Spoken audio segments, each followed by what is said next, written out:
Bonjour frères en Christ, passons à un autre message du jour. Avant cela, aidez-nous en vous abonnant et en aimant cette vidéo et partagez-la également avec un autre frère. Comment est-il possible qu'un saint comme saint François d'Assise, si proche de Dieu, ait pu expérimenter le silence divin et des doutes intérieurs sur sa foi? Saint François d'Assise est l'un des saints les plus aimés et admirés, connu pour sa vie de dévouement total, son amour pour les pauvres et sa profonde connexion avec la création. Cependant, ce que beaucoup ignorent, c'est que malgré sa grande dévotion, il a également traversé des moments de crise spirituelle, où, malgré son ferveur et sa proximité avec Dieu, il semblait que Dieu ne répondait pas. Que signifie pour une figure comme saint François d'expérimenter le silence de Dieu? Comment a-t-il affronté cette épreuve difficile? Et que pouvons-nous apprendre de son expérience lorsque nous nous sentons nous-mêmes abandonnés ou éloignés de la voie divine dans notre propre vie spirituelle? Saint François n'a pas toujours été l'homme saint que nous connaissons aujourd'hui. Né dans une famille riche, il a passé sa jeunesse entouré de luxe et de plaisir. Cependant, après plusieurs expériences spirituelles, il a ressenti l'appel à une vie totalement différente. Il a renoncé à ses richesses, abandonnant tout bien matériel pour vivre dans une pauvreté radicale. Son cœur s'est enflammé d'amour pour les plus démunis, les malades, et surtout, pour Dieu. Il s'est consacré à servir les pauvres, à prêcher l'évangile avec humilité et à contempler la beauté divine reflétée dans la nature, des animaux aux éléments de l'univers. Sa vie fut un exemple de dévotion et d'abandon total à la volonté de Dieu, avec une confiance absolue en lui, qu'il considérait comme son seul refuge. Cependant, malgré une vie marquée par une foi profonde, saint François a aussi vécu des moments d'obscurité spirituelle. Malgré son intense relation avec Dieu, il a connu le silence divin, une expérience que de nombreux chrétiens comprennent encore aujourd'hui. Cette période d'épreuve montre que même les plus grands saints ne sont pas à l'abri de traverser des déserts spirituels. Mais comment saint François a-t-il affronté ces moments, et quelles leçons pouvons-nous tirer de son expérience pour nos propres vies de foi? À travers l'histoire, le silence de Dieu a été une expérience profondément ressentie par de nombreux saints et figures spirituelles. Ce silence, souvent appelé la « nuit obscure de l'âme », est une période où ceux qui cherchent Dieu avec ferveur sentent que sa voix s'est éteinte. Bien que ce soit une expérience douloureuse, il ne s'agit pas d'une punition.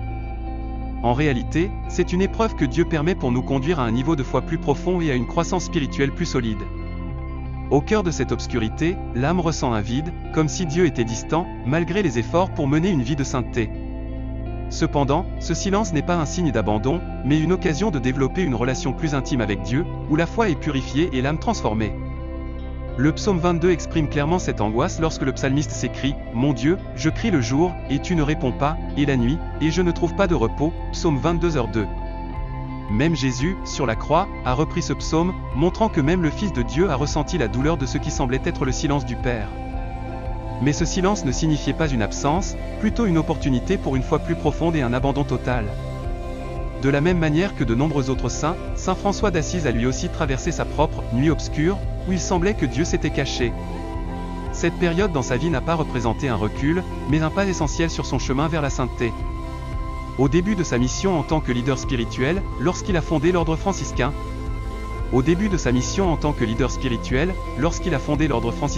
saint François a fait face à des doutes sérieux et à des critiques, à la fois de ses disciples et de l'Église. Bien qu'il ait eu une vision claire d'une vie de pauvreté radicale et de simplicité, certains des premiers franciscains ont commencé à remettre en question si c'était vraiment le bon chemin. Ces doutes n'ont pas seulement affecté la communauté, mais ont aussi semé l'incertitude dans le cœur même de François. Saint François, qui avait toujours ressenti l'appel à suivre le Christ dans la plus grande pauvreté possible, a commencé à se demander s'il accomplissait vraiment la volonté de Dieu ou si son approche était trop extrême. Ce combat intérieur l'a profondément touché, car il se sentait grandement responsable de ceux qui le suivaient. L'inquiétude de voir certains de ses frères s'éloigner de sa vision l'a poussé à se questionner sur sa fidélité à son appel ou sur la possibilité qu'il se soit écarté du plan divin dans son ardeur. Au milieu de cette confusion, saint François a cherché à clarifier sa mission. Il a décidé de consulter le pape Innocent III et d'autres dirigeants spirituels de l'Église pour s'assurer que sa vision de pauvreté radicale était bien conforme à la volonté de Dieu et que son ordre ne suivait pas seulement l'Évangile, mais qu'il contribuait également à la mission plus large de l'Église. Finalement, François a reçu la confirmation qu'il désirait tant. Le pape Innocent III, après avoir écouté François et reconnu son dévouement, lui a donné son soutien pour poursuivre sa vision de la pauvreté. Cette confirmation a renouvelé la confiance de François dans sa mission, réaffirmant que son chemin n'était pas une déviation, mais la réponse authentique à l'appel de Dieu. Dès lors, saint François a poursuivi avec plus de détermination, sachant que, bien que son chemin fût difficile, il était sur la bonne voie. l'un des moments les plus significatifs de la vie de saint François d'Assise s'est déroulé sur le mont Alverne, lorsqu'après une longue période de jeûne et de prière, il a reçu les stigmates, les marques physiques des blessures du Christ crucifié sur son propre corps. Cet événement est interprété par beaucoup comme un symbole de sa profonde communion avec le Christ. Cependant, pour saint François, ce fut aussi un moment de grande confusion et de doute. Bien qu'il ait toujours souhaité s'identifier à la souffrance du Christ, l'apparition des stigmates l'a plongé dans une crise intérieure. Il se demandait pourquoi il avait été choisi pour porter les marques du Christ et s'il était vraiment digne de recevoir un tel don. Il se questionnait également sur le fait de savoir si cette souffrance faisait partie du plan divin pour sa vie. Pour quelqu'un qui s'était toujours vu comme un humble serviteur, ces signes remettaient en question son propre rôle dans l'histoire du salut. Saint François oscillait entre l'émerveillement d'avoir été choisi pour une mission si sacrée et l'humilité profonde qui le faisait se sentir indigne d'un tel honneur. Il se demandait souvent si sa souffrance avait un but plus grand ou s'il devait la supporter comme une épreuve spirituelle qu'il ne comprenait pas entièrement. Malgré ses doutes, saint François accepta les stigmates comme un signe de son union étroite avec la souffrance du Christ. Il reconnaissait que, bien qu'il ne comprît pas totalement le sens de cette expérience, elle était un acte de grâce divine qui le rapprochait encore plus du Christ, à qui il avait consacré toute sa vie. François porta ses blessures avec humilité, bien qu'il luttât constamment contre la douleur physique et les implications spirituelles de ses marques jusqu'à la fin de sa vie. Le poids de la souffrance physique causée par les stigmates fut une épreuve permanente pour lui, mais il ne laissa jamais les doutes l'éloigner de sa foi inébranlable.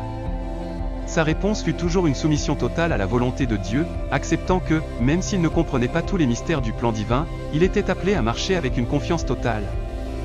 Cet événement sur le mont Alverne ne marqua pas seulement sa vie extérieurement, mais il approfondit également son engagement spirituel, nous montrant que, même au milieu de l'incertitude, la foi en Dieu nous conduit à accepter le mystère de son amour et de son plan pour nos vies.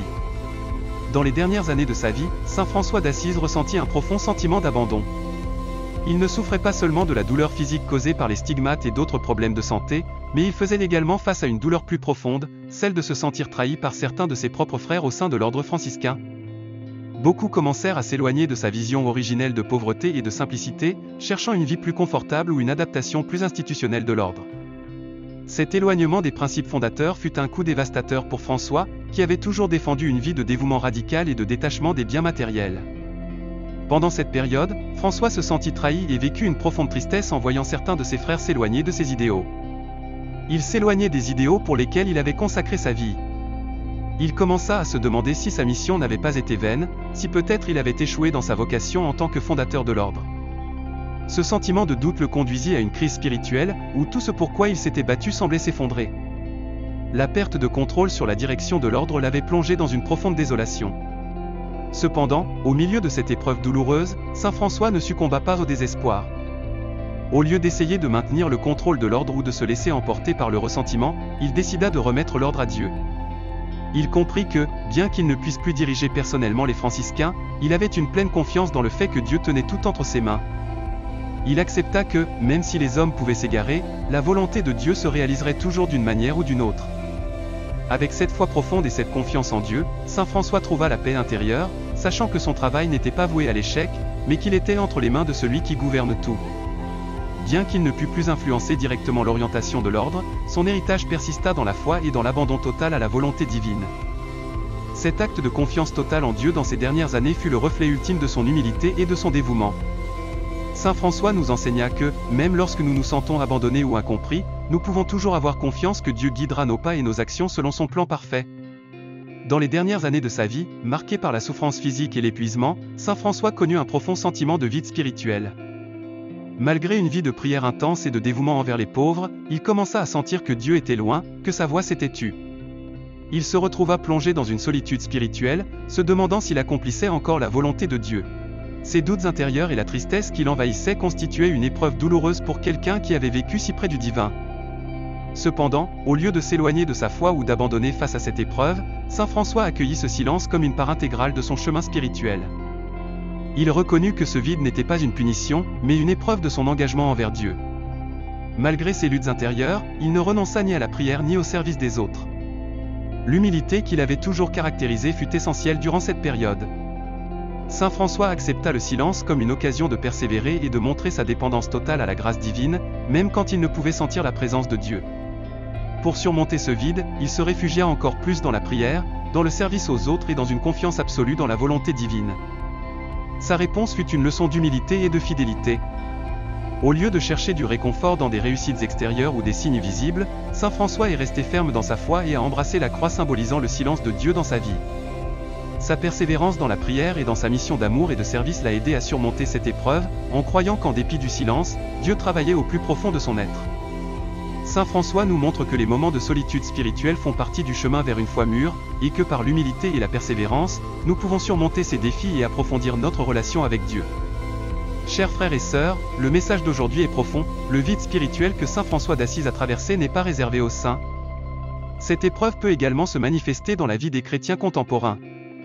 Aujourd'hui, beaucoup d'entre nous font face à des moments de confusion, de silence, et à ce qui semble être l'absence de la voix de Dieu. Ces expériences peuvent survenir quand on s'y attend le moins, même après avoir consacré nos vies à la foi, à la prière et au service. Nous pouvons ressentir que, malgré tous nos efforts pour nous rapprocher de Dieu, il ne répond pas. Cependant, il est crucial de se rappeler que ces moments de silence divin ne doivent pas être interprétés comme un abandon de la part de Dieu. Comme dans la vie de saint François, ce vide peut faire partie de notre cheminement spirituel. Dans sa sagesse, Dieu permet que nous traversions des périodes où sa présence semble lointaine, afin de nous aider à grandir dans la foi et à renforcer notre confiance en lui.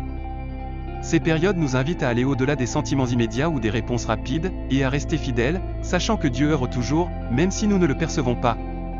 Aujourd'hui, beaucoup peuvent être confrontés à ce vide spirituel dans différentes circonstances, en pleine crise personnelle, maladie, perte d'un être cher, ou même dans la monotonie de la vie quotidienne.